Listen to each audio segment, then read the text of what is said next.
에레미야 애가라는 성경은 애가가 슬픔의 노래라는 뜻입니다.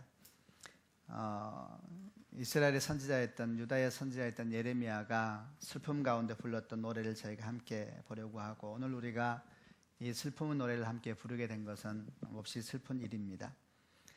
온 나라가 세월호 참사로 말미암아 고통 가운데 있고 절망과 아픔 가운데 있어서 이 일에 대해서 한 주 동안 많이 기도하고 저희도 고통스러워했습니다. 그리고 이 일에 대해서 하나님께서 우리에게 무엇을 말씀하시는가 생각하고 고민하면서 오늘은 특별히 그런 마음과 방향을 가지고 말씀을 나누려고 합니다. 특히 저처럼 또래의 아이들, 고등학생 아이들을 둔 부모 입장에서는 아마도 10일, 16일부터 시작된 벌써 12일 차지요. 이 시간들은 귀 막고 눈 감으면서 나날을 보내고 있습니다. 안 보려고 하여도 어쩌다 눈에 띄는 신문기사를 볼 것 같으면 정말 내장이 아프다는 것이 뭔지를 알 것 같고, 생각하면 죽을 것 같은 마음에 생각하는 것도 멈추는 시간들을 반복하고 있습니다. 아이들에게 자꾸 문자를 보내기도 하고 전화를 하기도 하면서 그냥 별일이 없는지 확인하게 되고 하는 시간들도 보내고 있습니다. 예레미야 애가라는 것은 예레미야 선지자가 큰 슬픔 가운데 있을 때 부른 노래인데, 그때 예레미야 선지자도 그렇게 많이 슬프고 힘들었습니다. 이 슬픔의 노래를 부를 때 예레미야는 남유다에서 조국의 멸망이 다가오고 있음을 하나님께서 말씀하셔서 이스라엘 백성들에게 돌이키라고 계속 외쳤지만 그들은 돌이키지 아니하였고 듣지 않았습니다. 결국 멸망의 시간이 오게 되었는데 예루살렘은 바벨론에 의해서 18개월 동안 포위를 당하게 되었습니다. 4개월이 지나가면서 예루살렘 성 안에 있는 식량은 다 떨어지게 되었고, 그리고 그 성 안에서는 지옥과 같은 일들이 시작되었습니다. 기근으로 사람들의 얼굴은 수처럼 검어지고 뼈만 남게 되었습니다. 심지어 성경은 부모들이 자기 자식을 잡아먹는 상상도 할 수 없는 일들이 일어났다는 것도 기록을 하고 있습니다. 마침내 예루살렘이 멸망했을 때 왕은 두 눈이 뽑혀서 포로로 잡혀가게 되었고 왕자들은 다 죽었습니다. 유대의 젊은이들은 죽거나 포로로 잡혀가게 되었고, 어린아이들은 버림받았고, 여인들은 능욕당하고, 그리고 하나님의 땅이라고 말해지고 있었던 예루살렘은 죽은 자의 땅처럼 되었고 아무도 그 영광을 기억하는 사람이 없었습니다. 얼마나 많은 사람이 죽었는지 죽은 자의 숫자는 세알일 수도 없었고, 살아남은 자들도 아무런 소망이 없이 버림받은 사람처럼 되었습니다. 절망이라고 말하기도 너무 힘든 상황 속에서 예레미야는 울고 또 울었습니다. 그리고 그 깊은 슬픔 속에서 외쳤습니다. 예레미야 애가 2장에 이런 말씀이 나옵니다. 내 눈이 눈물로 상하고 간과 심장이 녹는 것 같습니다. 딸 같은 내 백성이 망했으므로 창자가 끊어집니다. 어린이와 아기들이 성 광장에서 쓰러져 죽어가고 있습니다. 그들이 자기 어머니에게 곡식과 포도주가 어디에 있습니까? 라고 묻습니다. 그들은 부상당한 군인들처럼 성 광장에서 쓰러지고 어머니의 품에서 죽어갑니다. 딸 예루살렘아, 내가 무슨 말을 할 수 있겠느냐? 처녀딸 시온아, 내가 어떻게 너를 위로하겠느냐? 너의 피해가 바다같이 크니 내가 어찌 너를 고칠 수 있겠느냐? 오늘 3장 18절 이하에는 또 예레미야 이렇게 말합니다. 이제는 힘이 다 빠졌다. 여호와께서 도와주시리라는 희망도 사라졌다. 주님, 제 고난과 죄의 괴로움을 기억해 주십시오. 쓰라림과 고통을 기억해 주십시오. 제가 이 모든 것을 기억함으로 제 마음이 몹시 슬픕니다. 할 수 있는 모든 단어들을 동원하여서 예레미야 선지자가 얼마나 슬픈가에 대해서 표현을 하고 있고, 그는 내장이 다 타기 시작하고 쓰라리고 아프다는 표현들을 하고 있습니다.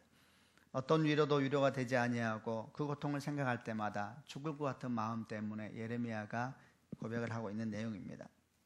그런데 오늘 저희 읽은 3장 19절 이하의 절망 그 이후로부터 하나님께 다시 말씀하시는 전혀 새로운 말씀들이 보석처럼 예레미야 애가가 5장으로 되어 있는데 2장 한가운데, 그 절망이 한가운데 기록되어 있습니다. 그 절망이 한가운데서 예레미야는 하나님을 생각했습니다.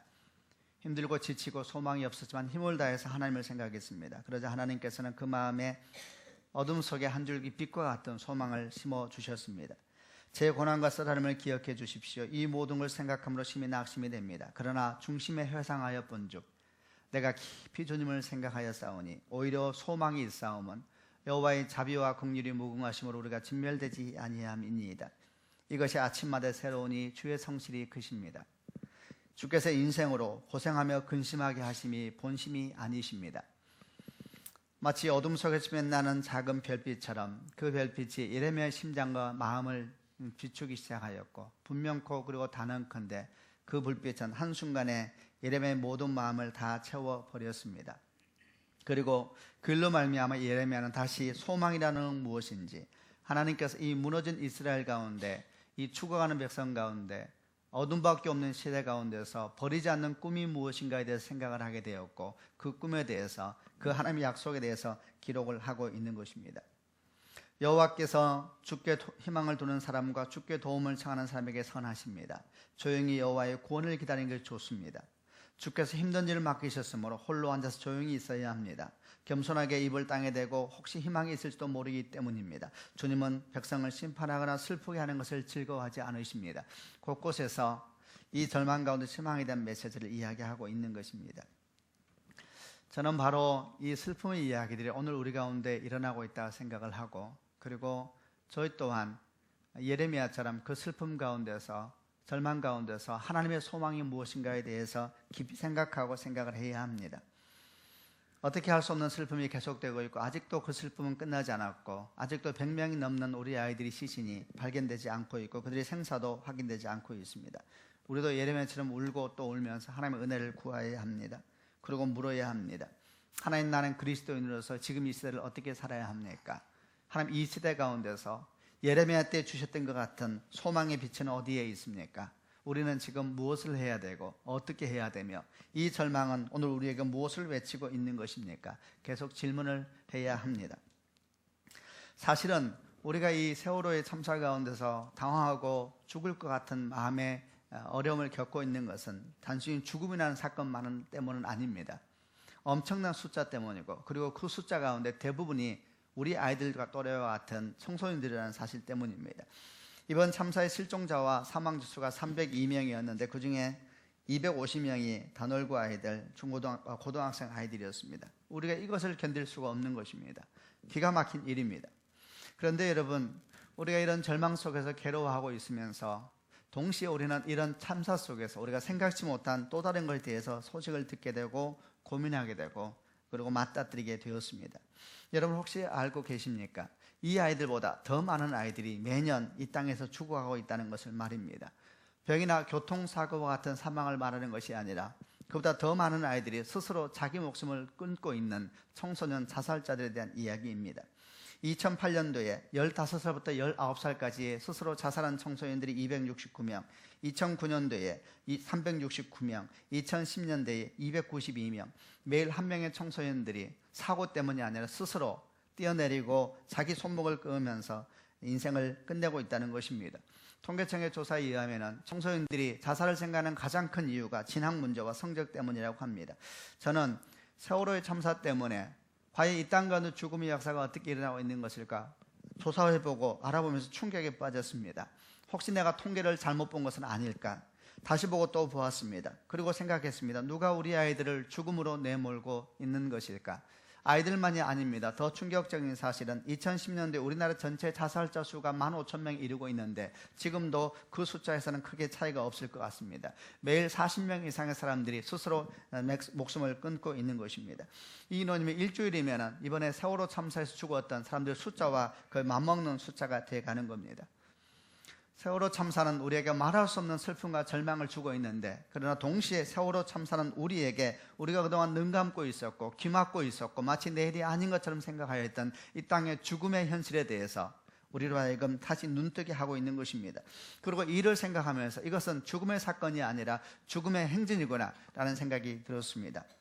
그리고 이렇게 계속되어 있는 죽음의 행진 속에서 한 덩어리를 만나게 된 겁니다. 그리고 그 덩어리가 세월호 참사였다는 것이고, 그 중에 1년 동안 자살한 아이들의 숫자가 동일하게 한순간에 진도 가까운 뱃속에서 죽어갔습니다. 이 어린아이들의 죽음은 특별히 믿는 우리들에게 근본적인 질문과 도전을 던지고 있습니다. 이 죽음의 행진은 도대체 무엇인가? 이 절망의 행진은 본질은 무엇이며, 이 절망의 행진은 끝나는 것일까 아니면 끝날 수 없는 것일까? 그리고 우리는 그리스도인으로서 여기에 대해서 어떤 생각을 가져야 되는가? 한국에 있는 사람치고 욕을 하지 않으면서 밤에 잠을 든 사람이 없었을 것입니다. 저주의 말을 뱉지 않으면서 침대에 들어간 사람이 없었을 것입니다. 그러나 그렇게 저주의 말을 내뱉는다 하더라도 살려야 될 사람들이 살리지 아니하고 죽인 죄를 감당하였던 15명의 선원들을 생각하면서 그들을 다 죽인다 하더라도 이 죽음 형전이 끝나지는 않을 것입니다. 우리는 그리스도인으로서 과연 어떻게 해야 되는가 진지하게 물어야 되고 아파해야 됩니다. 우리는 죽어도 천국 갈 거니까 괜찮은 것인가? 하나님께서는 우리에게 우리 생명만 구하면 괜찮다라고 말씀하셨는가? 우리 주의 십자가로 말하면 우리에게 주어진 생명이라는 것이 그렇게 무능한 것일까? 나 한 사람의 구원으로 모든 것이 끝나는 것일까? 이런저런 생각과 질문을 해보게 됩니다. 도대체 이 죽음의 행진을 멈추게 하는 것은 어떻게 가능한 것일까? 그리고 이 죽음의 행진은 왜 시작되었고 어디서부터 문제가 된 것일까? 계속 한 주 동안 생각하고 또 생각하며 붙잡았습니다. 성경은 이에 대해서 분명하게 말씀을 하고 있습니다. 성경은 첫 죽음에 대한 얘기를 하면서 창세기 3장에서 선악과를 먹는 죄로 말미암아 이 땅에 죽음이 시작되었다고 이야기를 하고 있습니다. 그리고 이 죄로 말미암아 들어온 죽음이 모든 사람을 다 묶어버리게 되었습니다. 로마서 8장 2절 말씀에서는 그렇게 죽음 아래에 있는 사람들을 설명하기를 죄와 사망의 법에 묶임을 받은 사람들이다 이렇게 말하면서 그 사람이 무슨 일을 하고 있든 어떤 위대한 사람이든 예외 없이 이 땅에서 죽음 아래 있다는 것과 죄와 사망의 법 아래 있다는 것을 선포를 하고 있습니다. 그런데 창세기 3장에서 시작된 죽음의 선포는 구체적인 죽음의 사건으로 나타난 것은 창세기 4장이었습니다. 창세기 4장에 처음 죽음의 사건으로 나타난 것은 아담과 하와의 죽음이 아니었습니다.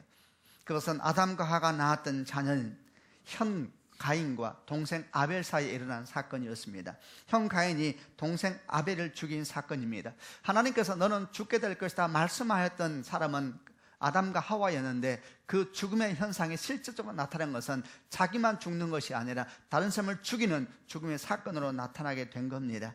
우리는 중요한 사실을 받아들여야 되고 깨달아야 합니다.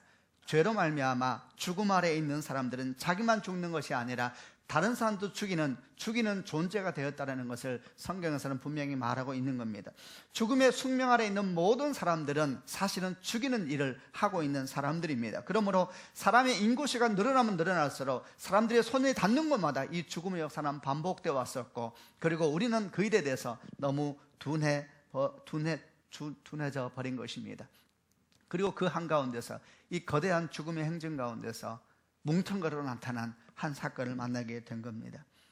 그런데 이렇게 엄청난 죽음의 행진에 대해서 생각하면서 또 한 가지 우리가 잊고 있었던 아니면 모르고 있었던 충격적인 사실에 대해서 맞부딪히게 되었습니다. 그것은 이 죽음의 행진을 멈출 수 있는 유일한 능력을 가진 무리들이 있다는 것입니다. 이 죽음의 행진을 멈추게 할 수 있는 유일한 능력을 가진 사람들은 오직 예수 그리스도를 믿는 그리스도인들 뿐이라는 사실입니다. 그러므로 이 땅에 있는 모든 죽음에 대해서는 그리스도인들은 책임이 있는 것입니다. 2000년 전에 우리 주 예수께서 십자가에 못 박혀 죽으심으로 주님께서는 우리를 죽음 가운데서 이끌어내셨고 이제 더 이상 우리는 죄와 죽음의 법 아래 있지 않게 되었습니다. 로마서 8장 1절과 2절에는 말씀하시기를 그러므로 이제 그리스도 예수 안에 있는 자에게는 결코 정죄함이 없나니 이는 그리스도 예수 안에 있는 생명의 성령의 법이 죄와 사망의 법에서 저희를 해방하였습니다. 그랬습니다. 창조 때부터 창세기 3장부터 있어왔던 죄와 사망의 법으로부터 자유케 된 사람들, 생명의 성령의 법 안에 들어간 사람들, 예수 그리스도와 그를 믿는 사람들에 대한 이야기입니다.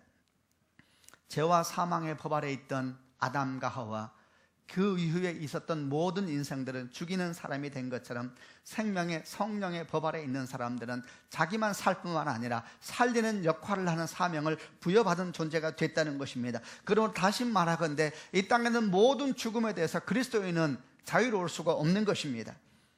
이것은 참으로 중요한 복음의 원리입니다. 아담 안에서 죽음이 역사한 것처럼 예수 안에서 생명이 역사합니다. 아담의 후손에게서 죽음이 역사한 것처럼 예수 그리스도의 후손, 예수의 사람들 앞에서 생명이 역사합니다. 죽을 수밖에 없었던 아담의 후손이 죽이는 존재가 되었던 것처럼 영원한 생명을 갖게 된 예수 그리스도의 후손, 예수 그리스도의 사람들은 살리는 사람이 되어야만 되는 것입니다. 그래서 이 땅에서 죽음의 행진을 막을 수 있는 유일한 능력은 오직 예수를 믿는 자들, 참 생명을 가진 사람들에게만 있는 것입니다. 결국 전도마냐라는 얘기로 설교하려고 하는 것이구나. 전혀 그렇지가 않습니다.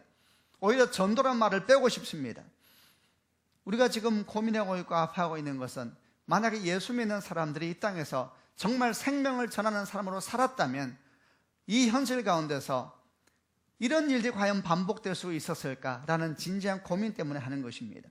만약 우리가 정말 생명의 사람으로 하루하루를 살아가고 있다면 이 땅은 이 죽음의 행진이 죽음의 행진으로 끝나는 것이 아니라 또 다른 행진, 생명의 행진이 시작되어야 되는 것이 아닌가, 그것이 성경에서 말씀하고 있는 복음의 본질이 아닌가 생각하는 것입니다. 자기만 구원을 받으면 된다는 생각은 반쪽 복음인 것이고, 자기만 구원을 받으면 된다는 것을 가르치는 사람들은 거짓 가르침을 하는 사람들입니다. 들판에 작은 꽃 하나가 피어날 때에도 죽고 싶은 사람들이 살고 싶다는 생각을 갖게 하고, 그 들판에 작은 잎사귀 하나가 올라와도 죽으러 갔던 사람들이 다시 살아야 되겠다, 산을 내려오는 법인데, 영원한 생명을 가졌다고 말하는 예수 그리스도의 사람들, 영원한 생명을 가진 바로 우리들이 사람들에게 생명을 나눌 수 없다면, 그렇게 무능력한 사람들이라면 어찌 그것을 참된 생명이라고 말할 수가 있겠습니까? 매일 분노를 하고 욕을 하면서 잠자리에 드는 현실 속에서 우리가 그렇게만 할 수 없는 것은, 이 죽음의 행진을 생명의 행진으로 바꿀 수 있는 유일한 능력, 책임이 바로 우리에게 있기 때문에 우리는 이 슬픔의 이야기를 다시 슬픔으로 반복하는 것이 아니라, 저주 이야기를 확대 재생산되는 것이 아니라 회개하고 슬퍼하면서 생명의 행진을 다시 시작해야 되는 것입니다. 그리고 그것이야말로 이 비참함을 넘어서 참된 생명으로 나아가는 길이 될 것입니다. 어떻게 하면 우리들이 생명을 전하는 사람으로 다시 설 수 있을까? 이를 위하여서 성경에 나오는 아주 역설적인 사건 하나를 나누어 보려고 합니다. 그것은 창세기 4장에 있는 가인의 살인 사건입니다. 창세기 3장에서 너희는 흑인의 흙으로 돌아갈 것이다, 죽음을 맞이하였던 아담과 하와의 후손들이 구체적으로 죽는 자에서 죽이는 자로 나타나고 있는 성경의 첫 번째 장입니다. 이 가인의 살인 사건을 통하여서 죽는 자가 죽이는 자가 되었던 사건을 묵상함으로 말미암아 이제 우리가 영원한 생명을 가진 자가 어떻게 하면 살리는 자가 될 수 있는지, 그 반면교사의 교훈을 찾아보려고 하는 것입니다. 가인과 아벨의 살인 사건은 창세기 4장에 일어납니다. 아담과 하와가 그의 부모였고, 하나님께서 그를 에덴에서 나가게 했습니다. 그들은 하나님 보호가 없는 곳에서 자기 힘과 능력으로 살게 되었고, 스스로 선택하였던 자기가 하나님이 되는 길로 걸어가게 되었습니다. 하나님께서 그에게 생명은총을 주셔서 아담과 하와 사이에 가인이 태어나게 되었고, 가인은 하나님께서 만들지 아니하고 태어난 사람 사이에 태어난 첫 번째 생명이었습니다. 그리고 가인의 뒤를 이어서 아벨도 태어나게 되었고, 이 둘은 형제로서 잘 자라게 되었습니다.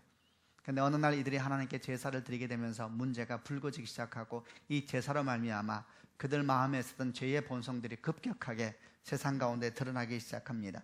창세기 4장 1절부터 5절까지 말씀을 같이 읽어보겠습니다. 제가 먼저 1절을 읽겠습니다. 아담이 그의 아내 하와와 잠자리를 같이 했습니다. 그러자 하와가 임신을 하여 가인을 낳았습니다. 하와가 말했습니다. 여호와의 도우심으로 내가 남자아이를 얻었다.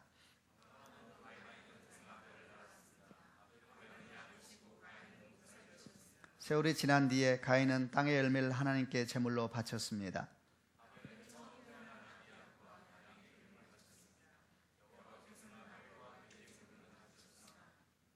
가인과 그의 제물은 받지 않으셨습니다. 가인은 매우 화가 나서 안색이 변하였습니다. 어떻게 하면 우리가 죽음을 전하는 사람들이 아니라 생명을 전하는 사람이 될 수 있는가, 교훈을 찾기 위하여서 창세기 4장의 첫 말씀을 보고 있습니다. 이를 통하여서 우리가 생명을 전하는 사람이 되기 위하여서는 하나님을 향한 분명한 믿음, 신뢰하는 마음이 있어야 된다는 것을 보게 될 것입니다.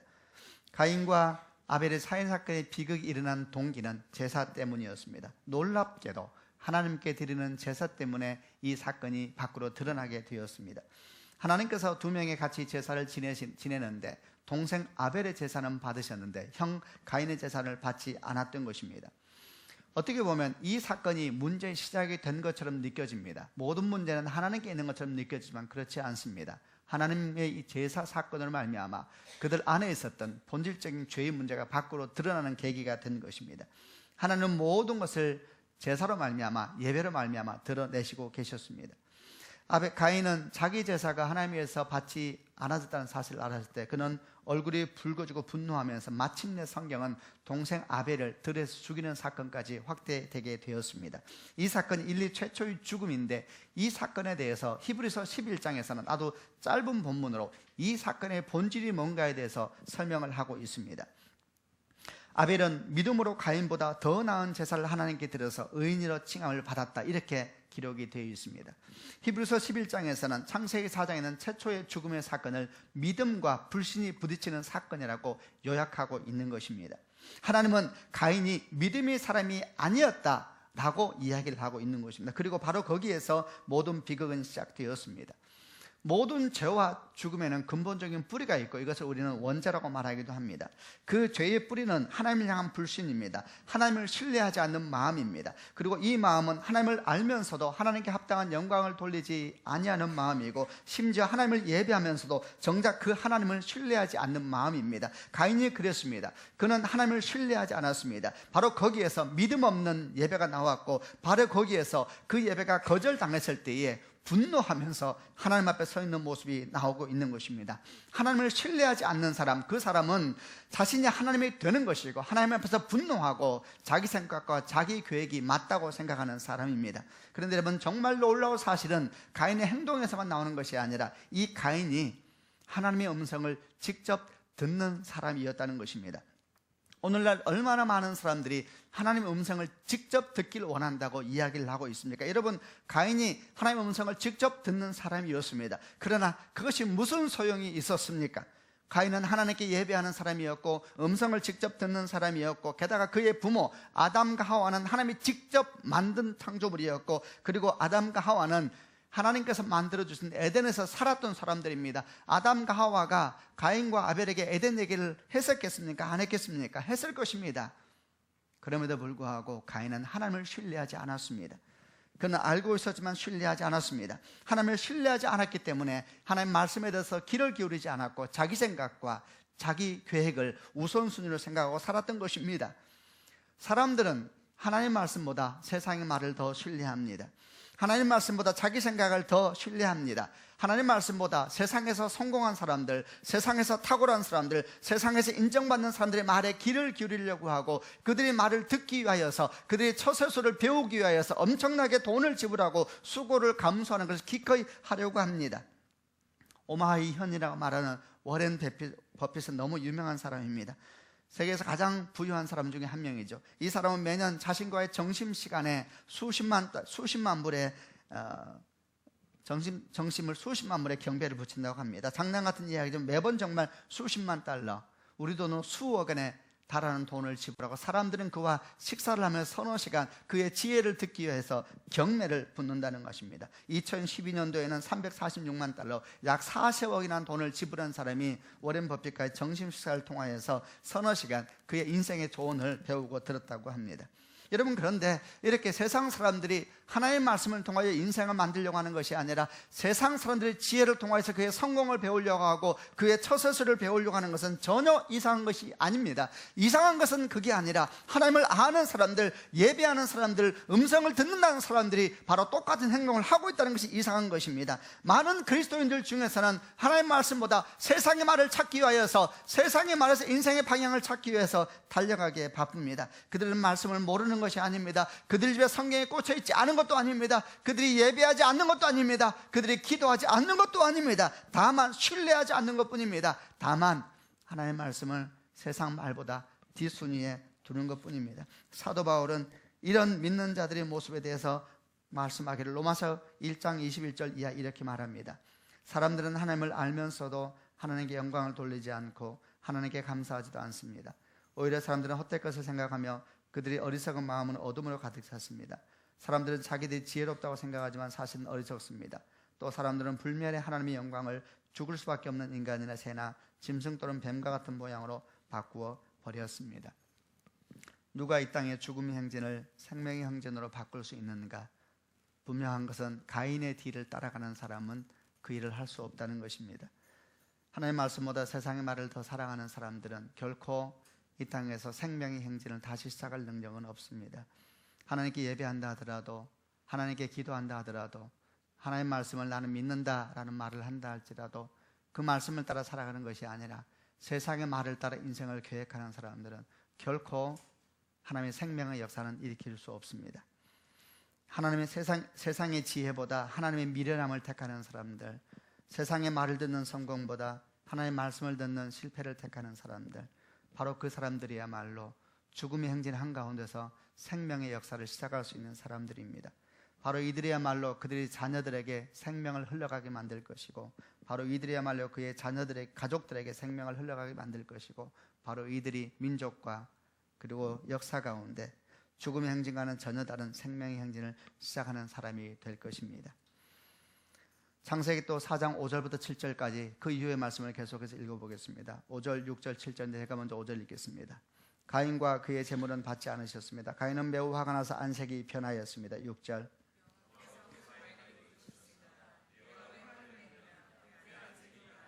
7절은 같이 읽겠습니다. 네가 좋은 마음을 품고 있다면 어찌 얼굴을 들지 못하겠느냐. 네가 좋은 마음을 품지 않으면 죄가 너를 지배하려 갈 것이라. 죄는 너를 다스리고 싶어 하지만 너는 죄를 다스려야 한다. 죽음의 행진 한가운데서 생명의 행진을 시작할 수 있는 사람은 세상의 말을 따라 살아가는 사람이 아니라 하나님의 말씀을 따라 살아가는 사람이다 그랬습니다. 이제 다시 두 번째, 죽음의 한가운데 생명의 행진을 시작할 수 있는 사람은 죄의 지배를 받는 사람이 아니라 죄를 지배하는 사람이다 라는 것입니다.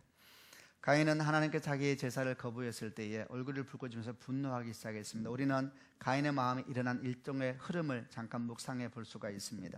아마도 처음에는 그는 심한 거절감을 느꼈던 것 같습니다. 그런데 그 거절감이 마음에서 일하기 시작합니다. 거절감은 깊은 열등감으로 바뀌기 시작하고 그 열등감은 마침내 감당할 수 없는 분노로 변해갔습니다.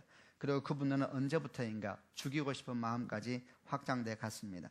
그러나 이렇게 마음에서 여러 가지 일이 일어나고 있을 동안에는 그 마음이 아직 밖으로 구체적인 악의 모습으로 나타나지는 않는 상태였습니다. 마음속에 그 악이 점점 더 괴물로 변해가고 있었던 것입니다. 그리고 바로 그 과정 중에 우리 하나님께서 가인에게 말씀하기 시작합니다. 네가 왜 화를 내느냐? 왜 안색이 변하느냐? 좋은 마음을 품고 있다면 어찌 얼굴을 들지 못하겠느냐? 네가 좋지 않은 마음을 품고 있으면 죄가 너를 지배하려 할 것이다. 죄는 너를 다스리고 싶어 하지만 너는 죄를 다스려야 한다. 개역성경은 이렇게 표현되어 있습니다. 가인, 죄가 네 문 앞에 엎드려 있다. 죄는 너를 다스리고 싶어 하지만 너는 죄를 다스려야 한다. 하나님께서는 지금 가인의 마음 상태를 살피시면서 그 가인의 마음 상태를 진단하시기를 죄가 문 앞에 엎드리고 있다라고 진단을 하고 있는 것입니다. 하나님의 말씀이 들릴 때는 소망이 있습니다. 그 말씀을 향하여 반응할 때는 아직도 소망이 있는 것입니다. 그러나 가인은 주의 말씀이 들렸지만 그 말씀에 대해서 전혀 무시했습니다. 그는 그 말씀을 모르는 것이 아니라 신경을 쓰지 않았습니다. 그리고 동생 가인을 데리고 들로 나갔습니다. 그리고 들에서 동생을 죽였습니다. 부정적인 생각이 우리 안에서 어디까지 발전할 수 있는가에 대해서 보여주는 중요한 내용입니다. 생명의 역사를 일으키기 위한 사람은 내면을 다스릴 수 있는 사람이어야 합니다. 부정적인 생각이 우리 안에서 괴물이 되기까지 그 부정적인 생각을 놔두는 사람은 생명을 전하는 사람이 될 수가 없습니다. 하나님이 이에 대해 설명하시기를 죄를 다스려라. 죄가 너를 다스리려고 한다. 이렇게 설명을 하고 있습니다. 조금 더 묵상을 해보겠습니다. 가인의 마음에 처음 나타난 것은 거절감이었는데 사실 이 거절감은 아주 잘못된 거절감이었습니다. 하나님의 제사의 거절에 대해서 그는 즉각적으로 반응해야 했는데 그 반응은 아주 건강하지 않은 것이었습니다. 밖으로 보이는 것은 안에 있는 것이 나타나는 현상에 불과하지 않습니까? 그는 하나님께서 자기 제사를 받지 않았을 때 하나님께 묻지 않았습니다. 하나님 무엇이 잘못된 것입니까? 왜 동생의 제사는 받고 내 제사는 받지 않는 것입니까? 하나님 제 마음이 너무 힘듭니다. 이러면 제가 너무너무 마음이 상하지 않습니까? 하나님 왜 이러십니까? 그는 묻지 않았고 기도하지도 않았습니다. 그가 나타낸 행동은 즉각적으로 분노했습니다. 그는 즉각적으로 얼굴이 붉게 상기되면서 깊은 모욕감을 느끼는 사람처럼 행동하고 있습니다. 하나님께서는 가인을 거절한 것이 아니었습니다. 가인의 제사의 문제점에 대해서 말하고 있는 것입니다. 하나님께서 가인을 거절하셨다면 그가 문제가 있을 때 나타났을 때 말씀도 하지 않으셨을 것입니다. 그럼에도 불구하고 가인은 마치 하나님의 자기 자신의 존재를 거절한 것처럼 반응을 하고 있습니다. 우리는 살다 보면 이런 모습을 잘 압니다. 이런 분노는 어느 날 갑자기 나온 것이 아닙니다. 보통 이런 분노는 마음속에 있는 어떤 상처가 건드려질 때 나오는 반응입니다. 가인의 마음 가운데 아마도 깊은 상처가 있었던 것이고, 그 상처가 하나님의 제사의 거절로 말미암아 불편하게 건드려진 것입니다. 아마도 생각한데 가인의 마음 가운데 있는 상처는 건강하지 못한 거절감이나 열등감이었습니다. 상처는 상처를 만나면서 확대 재생산됩니다. 가인의 내면엔 이 거짓된 상처는 어디서부터 비롯되었을까? 묵상하면은 그의 어미와 아벨을 생각하지 않을 수가 없습니다. 왜냐하면 가인이 죄 짓고 난 뒤의 모습이 아담이 죄 짓고 난 뒤의 모습과 너무나 유사합니다. 창세기 3장을 보면 아담은 숨고 거짓말하고 탓했습니다. 다 하와 때문이라고 생각했습니다. 하와는 뱀 때문이라 그랬습니다. 그러므로 말미암아 그들은 마치 그들은 아무 문제가 없는 것처럼 말했습니다. 가인은 동생 때문이라 생각했습니다. 동생만 없으면 된다고 생각했습니다. 그리고 숨겼습니다. 오히려 큰 소리 쳤습니다. 내가 동생을 지키는 사람입니까? 가인의 상처는 그의 부모에게서 흘러온 상처인 것입니다. 아담과 하와는 하나님께 상처를 가지고 있었던 것 같습니다. 그들은 하나님이 자신을 거절했다고 생각하고, 그 거절이 자기의 잘못 때문이 아니라 그냥 누군가를 탓하면서 계속 그렇게 탓하는 모습을 가졌던 것 같습니다. 하나님이 아담을 거절한 것이 아니었습니다. 아담이 하나님을 마음에서 내어 쫓았었습니다.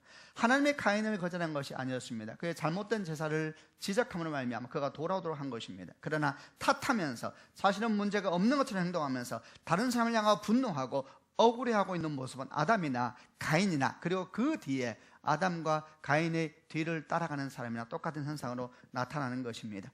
이들은 분노를 느낍니다. 탓합니다. 억울해합니다. 그러나 아담도 그러하고 가인도 그러하고 가지고 있었던 거절감은 누가 준 것이 아니고 자기들이 스스로 만들어낸 상처들입니다. 상처라는 건 누가 주는 것이 아닙니다. 스스로 갖는 것입니다. 그리고 이 상처는 결국 어디로 우리를 인도하느냐? 하나님의 선하심을 믿지 못하게 합니다. 이 상처가 가인의 마음 가운데 짐승처럼 웅크르고 있으니까 하나님께서 제사를 거절했을 때에 그 상처가 화라새처럼 폭발해 버린 것입니다. 문제는 이 잘못된 거절감, 상처는 상처 자체에서 머물지 않는다는 것입니다. 분노로 변하고, 그리고 마침내 괴물이 되어 갑니다. 그리고 살인이라는 괴물이 마음속에 숨어 있다가 그리고 자신의 시간을 노리고 있었던 것입니다. 이 마음에 이런 변화들이 일어나고 있을 때 주님께서 말씀하셨던 것입니다. 네 마음에 지금 문제가 생기고 있다.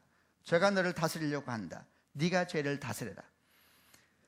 부정적인 생각이 죄의 괴물이 되기까지 그냥 놔두어서는 안 된다는 것입니다. 어떻게 하면 됩니까? 죄의 흐름을 끊어버려야 합니다. 처음에 아무것도 아는 일이 생겼을 때 거기서부터 우리는 마음을 관리하고 자기를 성찰하며 주 앞에 나아가야 되는 것입니다. 하나님 앞에 정직하게 나아가야 합니다. 기도해야 됩니다. 무엇보다도 하나님의 선하심을 반드시 신뢰해야 합니다. 기도하면서도 주의 선하심을 신뢰하지 않게 되면 그 상처 속에서 스스로 죽고 마는 것입니다. 부정적인 생각이 괴물로 되게 하는 것은 결국은 하나님을 향한 신뢰가 없는 것이고 하나님의 선하심을 믿지 않는 것이 기반이 된 것입니다. 우리는 이런 마음에 있는 부정적인 생각과 싸워야 합니다. 세월호 참사가 일어나고 수많은 말들이 떠돌기 시작할 때 많은 질문들이 왔습니다. 많은 문자들이 왔습니다. 두렵고 걱정되는 것은 그런 말들이 확대 재생산되는 것이 결코 하나님의 생명 사역을 돕지 못한다는 생각 때문이었습니다. 그것은 우리 안에 있는 분노를 재생산하면서 거기에서 한풀이를 하는 것 같이 느껴졌습니다. 그렇게 하는 것이 변화를 가져올 수 있다면 백날 그렇게 하겠지만 그렇게 하는 것은 아무런 변화를 가져오지 않기 때문에 우리는 멈춰야 되는 것입니다. 우리는 우리 마음에 있는 부정적인 생각을 넘어서 하나님의 선하심을 신뢰하면서 우리 자신을 다듬어 나아가야 되는 것입니다. 우리는 마음으로부터 전쟁을 시작해야 됩니다. 두 마음이 우리 안에 싸우고 있는 것입니다. 하나는 죄의 지배를 받는 육의 마음이고 또 하나는 성령의 지배를 받는 영의 마음입니다. 죄의 지배를 받는 육의 마음은 끊임없이 두려움에 빠지게 하고 부정적인 생각과 저주의 길로 달려가게 합니다. 그러나 성령의 지배를 받는 영의 생각은 끊임없이 믿음을 바라보게 하고 슬퍼하지만 신뢰하게 하고 다시 죽음 속에서 생명을 묵상하게 하면서 자기를 십자가에 못 박기까지 나아가서 그 일을 행하게 하는 것입니다. 어느 편에 설 것인가? 감사한 것은 우리 안에 성령이 계시다는 것입니다. 우리는 이 싸움에서 주도권을 갖는 것이 아니라 성령께서 이 싸움에 주도권을 가지시고 우리는 순종함으로 이 싸움에 어느 편에 설 것인가 결정을 할 수가 있습니다. 죄의 지배를 받는 사람이 될 것인가? 죄를 지배하는 사람이 될 것인가? 부정적인 생각에 사로잡힌 사람, 내면의 분노와 거짓된 거절감으로 가득한 사람, 어떻게 그 사람이 생명을 흘러보내는 사람이 될 수가 있겠습니까?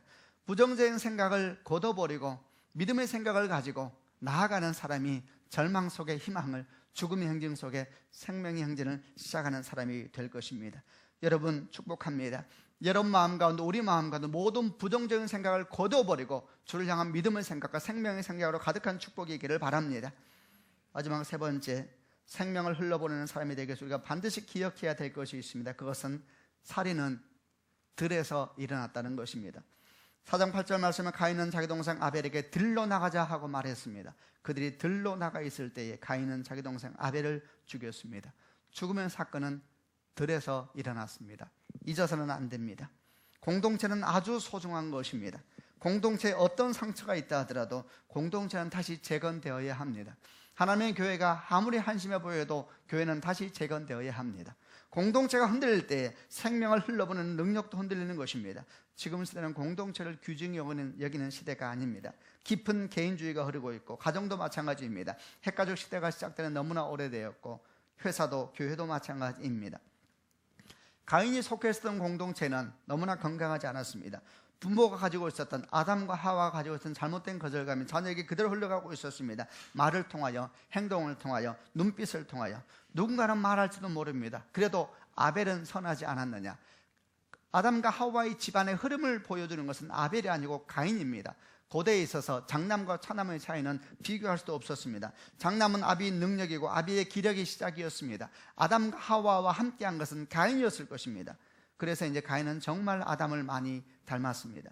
우리는 공동체를 회복해야 합니다. 우리는 공동체로 돌아가야 합니다. 가정을 지켜야 합니다. 가정 가운데 주의 나라가 서도록 우리는 깨어 기도해야 됩니다. 교회를 살려야 합니다. 주님께서 이루신 교회 가운데 하나님의 생명의 역사가 시작되도록 우리는 기도해야 되는 것입니다. 분명한 사실은 하나님은 우리를 공동체로 이끄셨다는 것입니다. 그 공동체 속에서 우리는 영적으로 보호받고 세상을 향한 생명력의 영향력을 시작할 수 있는 것입니다. 지난 주일날 고난주간 집회를 하면서 이훈 목사님이 둘째 날 왔는데, 목사님에게 이런저런 얘기를 하다가 그 사건이 생긴 바로 다음 날이었죠. 도대체 이 슬픔을, 이 절망을 어떻게 해야 되는가 얘기를 하다가 아주 제 마음에 중요하게 다가오는 얘기를 들었습니다. 공동체가 살아나야 됩니다 얘기를 하면서 최근에 청년들에 대한 이야기를 했습니다. 요즘 많은 청년들이 결혼을 늦게 하거나 하지 않는 사람들이 있는데 그것이 문제다라고 말하는 것이 아니라 이런 얘기를 하더라고요. 그러나 자기가 가만히 보니까 결혼을 하지 않더라도 함께 살아야 합니다. 결혼하지 말고 살라는 얘기가 아니고 혼자 자취하지 말고 돈을 모아서 빌라나 아파트 같은 걸 얻어서 자기 개인 방을 가지고 있대 함께 공동생활을 해야 합니다. 혼자 사는 것이 익숙한 사람, 자기만의 세계에 빠져있는 사람, 자기만을 생각하고 불편한 것을 거절하는 사람은 여러분 기억해야 합니다. 생명의 사람이 될 수는 없습니다. 그는 반쪽 복음에 있어서는 온전하게 있을지 몰라도 그러나 그것은 온전한 복음이 될 수가 없습니다. 자기만의 세계를 만들어가고 사랑과 존중, 희생과 양보, 함께 슬퍼하고 함께 기뻐하는 관계를 연습하지 못하는 사람은 결코 사람들에게 생명을 전하는 사람이 될 수가 없고, 이 죽음의 거대한 행진 가운데서 새로운 생명의 행진을 일으킬 수 있는 하나님의 사람이 될 수는 없는 것입니다. 세로의 죽음의 참사 가운데서 우리는 곳곳에서 소망 같은 빛을 발견하고 있습니다. 저는 며칠 전에 한 사람에게 문자를 받으면서 또 혼자 울었습니다. 아마 많은 우리 교회 사람들은 알 겁니다. 사랑스러운 주님의 딸 온유에 대한 이야기를 보내주었습니다. 세월호가 침몰하고 있던 16일 오전 10시쯤 양봉진 씨에게는 다급한 목소리로 지인의 전화가 걸려왔다. 경기도 안산 명성교회 관리 집사에서 평소처럼 교회에 소리작업을 하고 있을 때였다.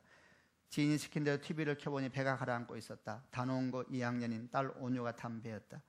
오늘은 아침 7시에 엄마에게 배에서 자고 일어났다는 문자를 보낸 뒤였다. 양 씨는 곧바로 딸에게 전화를 걸었지만 받지 않았다. 1시간 동안 얼마인지 셀 수도 없을 만큼 전화를 눌렀다. 끝내 연결되자 10시 56분에 문자를 보냈다. 온유야, 아빠다. 너를 위해 모두 기도하고 있다. 이럴 때일수록 침착해야 하는 거야. 친구들에게도 동요하지 말고 차분히 기다리면 구제될 거라고 용기를 주렴. 이 문자도 답이 없던 온유가 그때 뭘 하고 있었는지 양 씨는 구조된 뒤에야 알게 됐다. 딸이 차가운 시선으로 돌아온 지난 20일 비통해하고 있던 그에게 구조된 딸의 친구들이 찾아왔다. 온유는 간판으로 나왔다가 다시 뱃속으로 들어갔어요. 방에 남아있는 친구들을 구해야 한다고. 친구들은 아버지 양서 이렇게 말하면서 눈물을 흘렸다. 온유는 사고 짓고 간판까지 올라왔다. 계속 간판에 있으면 살아 회길로 구조될 수 있었는데 아래쪽 선실에서 터져나오는 친구들의 울음소리를 듣고 구명조끼도 입지 않은 채 다시 선실로 내려갔다고 합니다. 23일 교회 사무실에서 만난 아버지는 말하기를 그 아이는 그럴 줄 알았어요. 친구들이 비 안에 있는데 그냥 나올 애가 아니었어요 라고 말했다. 그는 딸에 대해서 한마디씩 할 때마다 감정을 추스리려고 힘을 썼다. 문자를 보내면서 차분히 기다리면 구조될 것이라고 말한 게 가장 후회됩니다. 온유는 아버지, 어머니, 새 동생과 함께 교회 사택에서 지냈다. 재주가 많아 독학으로 피아노를 배우더니 중학교에 들어간 뒤에 새벽기도 반주를 했다. 넉넉지 못한 집안 형편에 조금이라도 도움이 되려고 지난해 12월부터는 편의점 아르바이트를 해왔다. 친구들이 학원에 다니던 오후 7시부터 11시가 근무 시간이었다. 오늘은 음악으로 환자를 치유하는 음악심리 상담사가 되겠다며 서울대 진학을 목표로 공부하고 있었다. 2학년에 대해서는 2반 반장이 되었고 지난해에는 1학년 학년 대표였고 올해도 2학년 대표 선거를 준비하고 있었는데 친구가 출마한다는 말에 양보했다고 한다. 온유의 빈소에는 1,500명이 넘는 사람들이 찾아왔다. 학교와 교회의 친구들, 선후배들. 지난 20일 명성교회 부활절 예배는 눈물바다였다. 주보에 11조 헌금자 명단에 온유의 이름이 적혀 있었다. 편의점 알바로 번 돈을 쪼개 수학여행을 떠나기 전 헌금한 사실이 이날 주보에 적힌 것이다. 온유 얘기만이 아니라 22살 된 인천 제2장로교회 박지영 자매 이야기도 들려오고 이런저런 얘기를 들으면서 죽을 것 같은 어둠 속에서 예레미야 선지가 부었던 한 줄기 빛과 같은 소망을 보게 되었습니다. 중심에 해상한 오히려 소망이 쌓으면 여호와의 자비와 긍휼이 무궁하시고 우리가 진멸되지 아니함이니이다. 이것이 아침마다 새로우니 주의 성실이 크도소이다. 인생으로 고생하며 심판하게 하신 것이 주의 본심이 아니시로다. 주여 우리를 불쌍히 여겨주시고 이 땅을 불쌍히 여겨주시옵소서. 이 땅 가운데 다시 한번 믿는 이들로 말미암아 생명의 행진이 일어나게 하여 주옵소서. 이 땅의 모든 교회는 깨어나야 합니다. 회개해야 합니다. 이 땅의 모든 믿는 사람들은 더 이상 교회에 많은 사람을 오는 것이 목표가 아니라 있는 사람들이 거듭나도록, 교회 안에 있는 사람들이 진짜 거듭나도록 기도해야 되고 그들이 이 죽음의 현실 가운데서 생명의 행진을 할 수 있도록 나아가는 인생이 되어야 할 것입니다. 사랑하는 성도 여러분, 주의 은혜와 축복이 이 나라 가운데 여러분 가운데 함께 하시길 바랍니다. 많이 슬퍼하시되 주 앞에 많이 기도하시되 깨어 있어야 합니다. 분노의 저주의 끈들을 반복한다고 해서 슬픔은 끝나지 않습니다. 교회가 일어나야 되고 믿는 자들이 겸손해져야 되고 정말 주의 방법을 따라 살기 시작해야 되고 거짓을 물리치고 이 땅 가운데서 나아가는 축복의 역사의 중심이 되어야 될 것입니다. 아멘. 같이 기도하십시다.